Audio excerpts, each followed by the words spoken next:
போச்சம்பள்ளி காவல்துறை சார்பில் போதை விழிப்புணர்வு பேரணி 100க்கும் மேற்பட்ட சமூக ஆர்வலர்கள் பங்கேற்பு.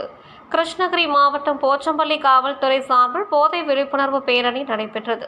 கள்ளக்குறிச்சி கள்ளச்சாராயம் செய்தி நாடு முழுவதும் அதிர்வலையை ஏற்படுத்தி வரும் நிலையில் போச்சம்பள்ளி சுற்று வட்டார பகுதிகளில் போதை மற்றும் குட்கா பொருட்கள் விற்பனையை தடுக்கும் வகையில் காவல்துறை சார்பில் பேரணி நடைபெற்றது. முன்னதாக போச்சம்பள்ளி காவல் ஆய்வாளர் நாகலட்சுமி கொடியசைத்து பேரணியை துவக்கி வைத்தார்.